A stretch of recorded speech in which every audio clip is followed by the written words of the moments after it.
Assalamualaikum Sobat Football United. Ringan amatiran ala gue. Konferensi pers yang akan gue bahas di video kali ini sebelum tanding ke Villa Park ya, menantang tuan rumah Aston Villa di pertandingan yang gimana ya Sobat Football United. Ini jelas situasi yang sulit, intinya seperti itu bagi Manchester United. Gue sudah bahas di preview. Intinya ada dua hal ya. Nomor satu, bagaimana situasi Aston Villa yang sedang positif. Mereka bahkan ada di 3 besar. Mereka menurut gue ada dalam posisi, ya bisa dibilang saat ini sekali lagi berada pada posisi untuk bisa memperebutkan gelar juara Premier League. Sekali lagi, saat ini kalau melihat posisi mereka. Dan kalau melihat situasi dari Manchester United, Manchester United ini justru akan tampil timpang tanpa 3 pemain yang absen harus membela negaranya di AFCON, dan juga Casemiro, pemain tengah senior yang menurut gue sampai dengan sejauh ini justru menjadi pilar utama, terutama di lini tengah Manchester United. Nah, tanpa 4 pemain penting. Selain 4 pemain itu, ada siapa lagi dan apa saja komentar Ruben Amorim ya terkait dengan isu situasi beberapa hari terakhir tentang Kobbie Mainoo, tentang Bruno Fernandes, dan juga hal-hal lain. Langsung aja ke manchestereveningnews.co.uk. Ruben Amorim menyampaikan kabar tim dulu ini ya. Semuanya baik-baik saja. Kita memiliki 1 latihan lagi, tapi hari ini para pemain ya ini siap untuk bertanding. Bagaimana dengan Harry Maguire dan Matthijs de Ligt? Apakah mereka siap? Apakah mereka fit? Jawabannya tidak. Tidak ada yang recovers ya. Dan tidak ada pemain lain juga yang absen. Jadi memang hanya 2 pemain ini saja yang akan absen karena cedera, yaitu adalah Harry Maguire dan juga Matthijs de Ligt. Nah, kali ini ditanya tentang kaos dari Kobbie Mainoo, Free Kobbie Mainoo. Ini yang dipakai oleh saudara laki-laki dari Kobbie Mainoo di pertandingan menghadapi Bournemouth ya. Dan ini sempat gue bahas juga di video gue yang terakhir, bagaimana menurut Ruben Amorim. Ruben Amorim tertawa ya, dan dia mengatakan bahwa ya kan bukan Kobbie Mainoo yang memakai t-shirt itu, dan dia tidak akan menjadi starter karena t-shirt itu, dan dia juga tidak berada di bangku cadangan karena t-shirt itu. Dia akan bermain kalau kita merasa adalah yang tepat ya, dia adalah pemain yang tepat. Dan saya sangat terbiasa dengan hal ini. Saya sudah berada di sini 1 tahun. Dan saya tidak akan melakukan sesuatu karena untuk Kobbie Mainoo ya, karena ada seseorang di keluarganya melakukan sesuatu. Kalau dia merupakan orang yang tepat ya, dia akan bermain. Jadi Ruben Amorim sama sekali tidak terpengaruh, kurang lebih seperti itu, dengan apa yang terjadi di stadion ketika Manchester United ini melawan Bournemouth. Dalam arti adalah itu tadi ya, t-shirt yang digunakan oleh saudara dari Kobbie Mainoo, dimana gue pikir ini justru situasi yang kontraproduktif ya bagi Kobbie Mainoo sendiri, karena ini seperti kayak berusaha untuk mengusik teritori dari sang head coach, dimana tentu saja dia ingin secara absolut ya kan mengatur situasi teknis skuadnya, dan dia tidak ingin ada intervensi, apalagi intervensi seperti ini sih. Menurut gue ini bukan hal yang, ini kan sama juga misalnya situasi tekanan pada saat itu yang menyebutkan beberapa waktu yang lalu ya, bahwa nih 3 back nggak bisa nih, harus ubah lagi jadi 4-2-3-1 atau 4-3-3. Justru kalau dia pada saat itu, dalam arti Ruben Amorim ya, justru bisa diintervensi, ini menunjukkan bahwa lemah dia, lembut dan bukan karakter yang cocok sebagai head coach ataupun manajer Manchester United. Kalau dia memang percaya sesuatu, ya sudah, jalankan terus. Walaupun pendapat, namanya pendapat pasti ada pro, ada kontra, ada positif, ada negatif. Selama dia akhirnya bisa membuktikan ya bahwa keputusannya ini tepat, keputusannya ini memang beralasan, ya kenapa tidak sih menurut gue, termasuk dengan Kobbie Mainoo itu sendiri ya. Nah sekarang disinggung tentang Aston Villa ini yang tadi gue sebut ya kan, menjadi title challenger nih, jadi penantang gelar juara Liga Inggris. Kalau melihat saat ini posisinya ada di mana ya, segalanya bisa saja terjadi. Mereka memiliki seorang manajer dengan banyak pengalaman. Dan ketika Anda menyaksikan Aston Villa, Anda bisa melihat kalau mereka ini adalah tim yang sangat dewasa. Mereka tidak panik ketika mereka tertinggal. Dan juga tidak terlalu berlebihan ketika mereka unggul. Mereka bisa mengontrol emosi sepanjang waktu. Mereka adalah tim yang sangat kuat.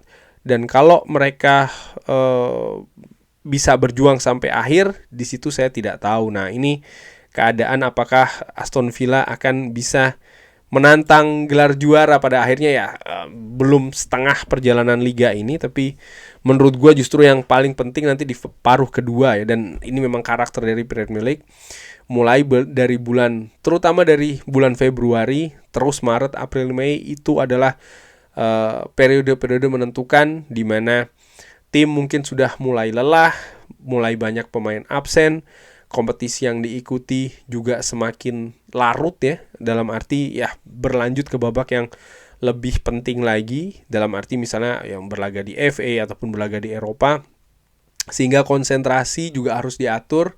Belum lagi keadaan misalnya pemain yang menuju akhir musim, mereka mulai mungkin sedikit-sedikit ya berpikir tentang masa depannya untuk musim depan, apalagi di musim panas nanti juga ada Piala Dunia yang tentu saja akan sedikit demi sedikit menuju akhir kompetisi ini akan menyedot ya konsentrasi dari para pemain. Jadi ada situasi yang banyak sih menurut gua ya, dan ya kita lihat apakah Aston Villa bisa berada di posisi mengejar gelar juara. Tapi di sisi lain juga bagaimana Manchester United ini yang tentu saja bagi fans Manchester United yang lebih penting, yang lebih menarik.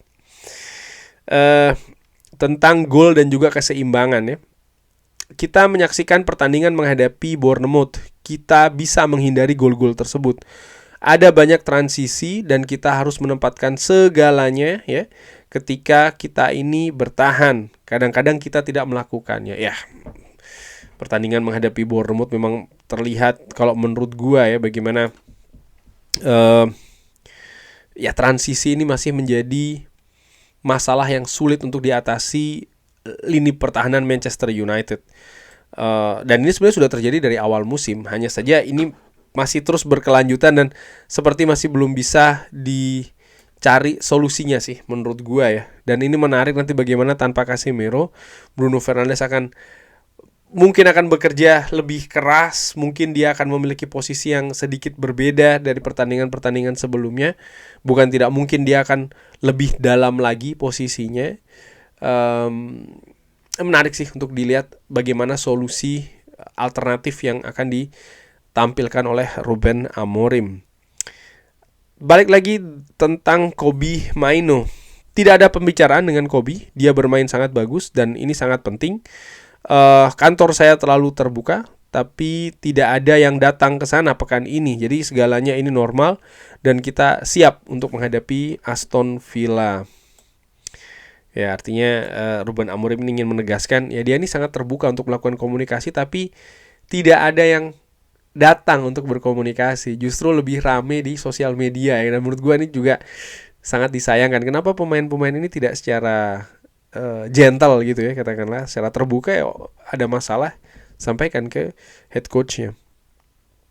Terkait dengan Bruno Fernandes, interview dari Bruno Fernandes ya. Nah sekarang kita beralih ke bagaimana tanggapan Ruben Amorim terkait dengan Bruno Fernandes. Perbedaannya adalah dia berbicara dengan klub sebelum interviewnya. Jadi sebelum interview tersebut dia sudah melakukan pembicaraan dengan klub. Ini yang disampaikan oleh Ruben Amorim. Dan memang betul ya kan. Jadi ya Bruno Fernandes di interview tersebut juga menyebutkan dia sudah berbicara dengan Ruben Amorim sebagai perwakilan klub, tentu saja dari sisi head coach, manajemen pun juga seperti itu. Sampai dia merasa bahwa kayaknya manajemen ini oke-oke saja kalau dia cabut gitu kan. Jadi memang benar dan ini dikonfirmasi oleh Ruben Amorim, memang sudah berbicara dulu sebelum interviewnya. dan berkata kalau tentang perasaannya. Kita bisa menghindari hal-hal seperti ini karena kita sudah tahu bagaimana suara-suara di luar. Dia berbicara dengan bored dan saya pikir segalanya ini jelas. Wah, ini menarik nih. Ada apa selanjutnya? Ya, saya tidak tahu apakah ini adil. Dia berbicara tentang perasaannya. Dia butuh jawaban dari hal tersebut, bukan saya. Dia adalah seorang contoh. Dia memberikan segalanya dan menempatkan segalanya ya, setiap latihan dan setiap pertandingan, dan dia sangat spesial. Kita butuh untuk bisa memperlihatkan perasaan tersebut. Kita butuh untuk menanyakan dia. Dan saya pikir dia adalah contoh besar di squad ini. Dia berbicara tentang perasaannya. Dan saya pikir ketika saya menyaksikan Bruno Fernandes latihan dan bermain, dia adalah karakter yang spesial. Angka-angkanya dan juga jumlah pertandingannya membuktikan bahwa dia pemain yang berbeda. Ya, ini menurut gue hal yang jelas dan tidak perlu diperjelas lagi bahwa memang Bruno Fernandes ini sangat spesial. Sekalipun tentu saja ada perbedaan pendapat ya. Beberapa komentar, terima kasih gue baca di kolom komentar, ada yang mengatakan ya tanpa Bruno Fernandes Manchester United beberapa waktu lagi pasti akan jadi juara. Hal-hal seperti itu hal-hal yang menurut gue di luar nalar sebenarnya. Kok bisa seperti kayak bisa ada jaminan gitu tanpa Bruno pasti bisa juara. Faktanya justru musim lalu kalau tanpa Bruno Manchester United kira-kira ada di mana ya kan? Dan itu sudah jauh lebih jelas sih menurut gue. Jadi pendapat-pendapat seperti itu gue nilai pendapat-pendapat yang lebih subjektif mungkin. Tapi ya nggak apa-apa ya kan. Namanya orang pendapatnya beda-beda, pengetahuan informasinya juga tidak sama. Jadi tapi apa yang dikatakan oleh Ruben Amorim dan banyak juga dikatakan oleh misalnya media ya, media-media yang kredibel bahkan seperti The Athletic memang menunjukkan bahkan sampai dengan data-data yang detail bahwa memang Bruno Fernandes ini sangat vital bagi Manchester United, sangat penting bagi Manchester United beberapa tahun belakangan dan diprediksi musim ini pun masih akan juga demikian. Jadi itu memang menurut gue bisa jelas ya perbedaannya ada di mana. Tapi kita lanjutkan saja ke pembicaraan yang lain tentang leadership group dan juga Kobbie Mainoo. Ini berlanjut sedikit, segalanya ada di meja saya. Segala permasalahan di klub adalah untuk saya mengatasinya. Ini akan memakan waktu. Kobbie Mainoo saat ini harus berlatih dan bermain. Saya merasa dia melakukan yang sangat baik ya di pertandingan sebelumnya. Dan kalau dia harus bermain, dia akan bermain. Jadi sekali lagi ini Ruben Amorim ingin menegaskan bukan karena tekanan, bukan karena faktor eksternal, tapi keputusannya ini memang sesuai dengan apa yang dilakukan di lapangan latihan dan juga di lapangan pertandingan khusus untuk Kobbie Mainoo. Nah, sekarang komentar tentang Chido Obi dan Harry Amas. Nah, ini juga ditanggapi oleh Ruben Amorim. Saya pikir perasaannya lebih terikat menjadi satu karena kita memiliki klub kita. Kadang-kadang kalimat yang keras bukan kalimat yang buruk. Momentum yang sulit ini bukan sesuatu yang jelek untuk pemain remaja. Kita tidak harus kita tidak harus mungkin berkompromi dengan segala situasi. Anda bisa berbicara tentang pemain yang berbicara melawan klub karena mereka merasa terikat. Lalu Anda memiliki legenda-legenda yang kalau Anda tidak bermain, tinggalkan karena segalanya semuanya ini salah. Tidak, harusnya tetap stay dan tetap berjuang. Dan harus ayo mencoba untuk memperbaiki, menaklukkan situasi ini. Mungkin manajernya yang salah. Saya memiliki perasaan kalau kita butuh berjuang melawan hal ini. Saya adalah orang yang pertama mengatakan saya ini gagal. Di luar lapangan, saya menggaransi kalau saya tidak gagal di klub ini. Ini adalah sesuatu yang ada di klub kita dan pemain kadang-kadang mereka lupa kalau apa rasanya menjadi pemain untuk Manchester United. Kita sebagai klub kadang-kadang lupa siapa kita. Ini adalah sebuah lingkungan dan pemain remaja ya merasa terikat dan juga merasa bebas untuk merespon sang manajer. Kantor saya selalu terbuka, tapi tidak ada yang datang untuk berbicara dengan saya. Dan ini hal yang harus kita selesaikan. Kita butuh merubah sebagai sebuah klub. Saya tidak mengatakan sesuatu yang salah. Saya berbicara bagaimana situasi beruntung untuk bisa bermain untuk Manchester United. Kadang-kadang Anda bermain untuk Manchester United dan melihat realita yang berbeda. Dan Anda mengerti sepak bola bisa menjadi sesuatu hal yang berbeda. Dan Anda sangat beruntung bisa berada di Manchester United. Itu adalah poin saya. Tapi ya, ayo lupakan ya. Lupakan situasi yang sebelumnya. Jadi intinya sih apa yang gua tangkap dari perkataan Ruben Amorim, situasi sulit ini bukan situasi yang jelek gitu loh bagi pemain misalnya yang tadi kan disebutkan Harry Amas kesulitan di Sheffield, Chido Obi pun juga demikian. Ketika itu disebutkan bukan berarti itu sebuah hinaan, itu sebuah pengecilan gitu ya. Bagi Ruben Amorim tidak demikian, tapi ya justru harus stay, tunjukkan dan berjuang.